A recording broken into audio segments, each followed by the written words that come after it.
మామూలుగా ఒక పాటకు ఎంత టైం తీసుకుంటారు అది రాయడానికి? ఈ ప్రపంచంలో మిలియన్ డాలర్ ప్రశ్న అండి. హ్మ్. ఒక పాట 'సీతమ్మ వాకిట్లో సిరిమల్లె చెట్టు' టైటిల్ సాంగ్ 20 నిమిషాల్లో అయిపోయింది. హ్మ్. మొన్న 'రై రై రారా' 60 రోజులు పట్టింది. హ్మ్. ఓఆర్ఆర్ చుట్టూ మొత్తం హ్మ్. తిరిగి తిరిగి తిరిగి తిరిగి ఇప్పుడు తర్వాత ఐటెమ్ సాంగ్ కంప్లీట్ అయింది. ఆ! అది 52 రోజులు, 53 రోజులు పట్టింది. హ్మ్. అలాగే అందులోనే ఒక డ్యూయెట్ ఉంది. అది 2 రోజుల్లో అయిపోయింది. హ్మ్. 'బాహుబలిలో' పచ్చబొట్టు పాటుంది. 73 రోజులు పట్టింది. ఎందుకు ఇంతసేపు తీసుకుంటారు? ఎందుకు ఎన్ని రోజులు ఒక్కొక్కసారి తీసుకోవాలనిపిస్తది? మనకి ఆ పాట సందర్భం తాలూకు వ ఆహ్, లోతు గాని, దాని లక్షణం గాని తెలియపోవడం వల్ల. 2 మనకు తెలిసిందని దర్శకుడికి అర్థం కాకపోవడం వల్ల. హ్మ్. 3 దర్శకుడు, రచయిత కూడా ఒక ఏకాభిప్రాయానికి హ్మ్. రావడానికి సమయం పట్టడం వల్ల. హ్మ్. 4 పాటలోనే సంక్లిష్టత ఉండడం. మీకు 'బాహుబలి' ఉదాహరణ హ్మ్. తీసుకుంటే హ్మ్. తమన్నా గారి క్యారెక్టర్, అవంతిక క్యారెక్టర్ ఎలా హ్మ్. ఉంటది? ఒక విప్లవ వీరురాల్లాగా తన రాణిని అవును. దక్కించుకోవడానికి ప్రాణాలైనా అర్పిస్తామని ప్రతిజ్ఞ చేసే హ్మ్. ఒక సాయుధ యోధురాల్లాగా హ్మ్. ఉంటది. అప్పటికి ప్రభాస్ గారి క్యారెక్టర్ ఏంటి? శివుడు గిరిజనులను హ్మ్. పెంచుకున్న ఒక మామూలు బాలుడు. ఇద్దరికీ భాష తేడా ఉంటది. వాళ్ళిద్దరికీ మధ్యలో ఒక సమతౌల్యమైన భాష ఎంచుకుని, అలాంటి పదాలు ఎంచుకోవడానికి ఇది అని తెలియడానికి చాలా టైం పడతదండి. హ్మ్. హ్మ్. ఎప్పుడన్నా ఎక్కువ సార్లు రాసిన పాటలేమన్నా ఉన్నాయా? ఎక్కువ రిజెక్షన్స్ గురైనయి ఏమన్నాయా? అట్లాంటి ఏమన్నా ఎక్స్‌పీరియన్స్ ఉందా సార్? ఎందుకంటే యన్ 73 రోజులు, 60 రోజులంటే అల్ల మీరు ఎన్నో ట్రయల్స్ చేసిన తర్వాత మళ్ళా వాళ్ళకి నచ్చినట్టు పిక్ జేసుకోవడానికి వాళ్ళ ఇక్కడ గొప్ప ఎలిమెంట్స్ విషయం ఏంటంటే ఎట్లుంటాయి? 73 రోజుల దాకా నేను రాస్తానని నమ్మడం దర్శకుడి గొప్పతనం. కదా! అది. 60 రోజుల దాకా నేను రాయగలను అని నమ్మడం దర్శకుడి గొప్పతనం. సూపర్. అలా సహనం లేని వాళ్ళు మధ్యలో ఎళ్ళిపోయిన వాళ్ళు కూడా ఉంటారు. హ్మ్. వాళ్ళకి స్పష్టత లేక, హ్మ్. ఆహ్, నాకేం చెప్పాలో తెలియక, పాట రావట్లేదనుకున్న ఫ్రస్ట్రేషన్ తప్ప అయితే ఏం చేయాలనుకున్న హ్మ్. స్ట్రాటజీ లేక హ్మ్. ఉన్నవాళ్ళు మధ్యలో ఎళ్ళిపోయిన వాళ్ళు ఉంటారు. ఆహ్, అలా రకరకాల అనుభవాలండి. అయన్నీ కలిపితేనే కదా 20 ఏళ్ల కెరీర్. హ్మ్. ఇట్లాంటి రిక్వైర్మెంట్స్ ఉంటాయి వాళ్ళలో.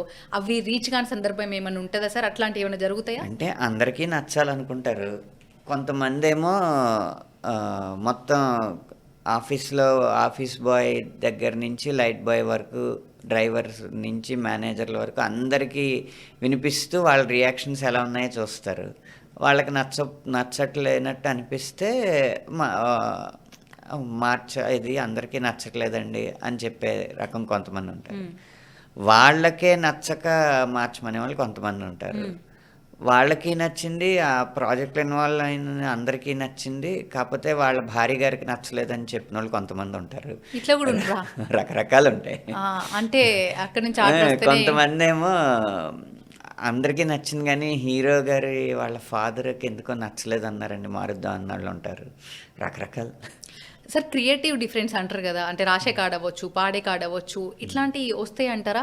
ఎప్పుడన్నా బాగా పెద్ద లొల్లయిందా ఏమన్నా? ఏమన్నా గుర్తున్నాయా అట్లాంటియి? క్రియేటివ్ డిఫరెన్సెస్ చాలా మంచియండి. కాపోతే నీతో నేనెందుకు డిఫర్ అవుతున్నాను అనేది దర్శకుడు చెప్పగలిగితే అతననుకున్న నాణ్యతతో పాటొస్తది. హ్మ్. ఒక్కోసారి రచయిత దర్శకుడిలోకి పరకాయ ప్రవేశం చేసి ఆలోచించలేకపోవచ్చు. రచయిత తప్పుదోవ పట్టొచ్చు. సరైన దోవేంటో చెప్పకపోతే రచయితదే సరైన దోవ అని హ్మ్. నమ్మాలంతే. హ్మ్. కదా సార్! అట్లా నమ్మి ముందుకు పోవచ్చు. హ్మ్. క్రియేటివ్ డిఫరెన్సెస్ హ్మ్. మంచిదే. ఇప్పుడు నేను ఆహ్, ఫస్ట్ పర్సన్‌లో పాట రాసాను. హ్మ్. మీకది థర్డ్ పర్సన్‌లో రాయాలనుంది. హ్మ్. నాకిది నచ్చలేదు, మీరు రాసిన విధానం నచ్చలేదు అని చెప్పే కంటే, మీరు ఫస్ట్ పర్సన్‌లో రాసారు కదా! అది థర్డ్ పర్సన్ పాయింట్ ఆఫ్ వ్యూలో రాస్తే బావుంటదని హ్మ్. చెప్పగలిగాడనుకోండి. అది క్రియేటివ్ డిఫరెన్స్. ఇప్పుడు నాకు కొత్త డోర్ ఓపెన్ అవుద్ది. హ్మ్. నాకు ఏదో కావాలి, ఏదో కావాలి, ఏదో కావాలనేది అది హ్మ్. క్రియేటివ్ డిఫరెన్స్ అవ్వదనమాట. హ్మ్. హీరోలకి క్రియేటివ్ డిస్ట్రక్షన్. హ్మ్. హీరోలకి, డైరెక్టర్లకి మీరు ఇట్లా ఎక్స్‌ప్లెయిన్ జేసినప్పుడు, హ్మ్. రాసిన దాని గురించి మీరు వివరించే ప్రయత్నం జేసినప్పుడు, హ్మ్. రిజెక్ట్ అయిందేదన్నా ఉందా? లొల్లయిందేమన్నా ఉందా? ఇందాక నేను రిజెక్ట్ అడిగినట్టుగా? అయిందుంది. ఒక్కోసారి నచ్చకపోయినా టైం లేక పెడితే సూపర్ హిట్ అయిపోయినియున్నాయి. అట్లనే ఏంటి సార్? ఒకసారి అవి అలా చెప్పండి. చెప్తే ఆ సదరు హీరోకో, సదరు డైరెక్టర్‌కో అయ్యో! కోపమొస్తది గదా! సరే మామూలుగానే చెప్పండయితే. అట్లా ఏమైనా గుర్తున్నాయా? అట్లాంటి ఇన్సిడెంట్స్ ఏమన్నా? ఆ! ఒక పాటైతే హీరోకి నచ్చలేదు. పెద్ద సినిమా పాటే. హ్మ్. ఆహ్, ఇయర్‌ఫోన్స్ తీసి పక్కన పెట్టేసాను పాట వినగానే అన్నారు. తర్వాత ఎందుకో షూటింగు అయిపోవడం, నెక్స్ట్ వచ్చిన వర్షన్స్ ట్యూన్స్‌తో సహా నచ్చకపోవడం, ఏదో మొత్తానికి ఈ పాటే తీయవలసొచ్చింది. తీస్తే తర్వాత విడుదలయ్యేటప్పటికి చాలా పెద్ద హిట్ అయిపోయింది పాటది. అబ్బా! సూపర్.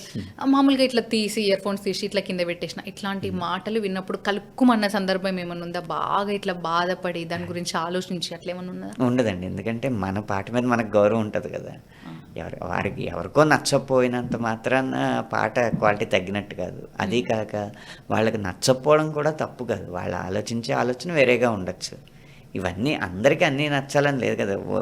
మన వేలి ముద్రలే ఏ ఒక్కళ్ళది ఒకలా ఉండవు. కనిపించే వేలి ముద్రలే ఒకలా ఉన్నప్పుడు కనపడని మైండ్ సెట్ ఒకేలా ఉండాలని మనం ఎందుకు అనుకోవాలి? Super sir. నిజంగా ఇంత పాజిటివ్ థింకింగ్ అంటే మీకు మొదటి నుంచి ఇట్నే ఉంటారా? ఫీల్డ్‌కొచ్చినంక ఇట్లా మారిపోయినరా? లేదు, మొదటి నుంచి ఇంతే. ఇంత పాజిటివ్‌గా. అసలు ఎదుటోళ్ళు ప్రతికూల ఎట్లా దృక్పథం అనేది ఉండదు నా దాంట్లో. అసలు లేదు సార్. అదే ఏ ఇంచు కూడా కానొస్తలేదు. మొన్న అట్లనే ఇవాళ అట్లనే 2 ఇంటర్వ్యూలలో చూసినా.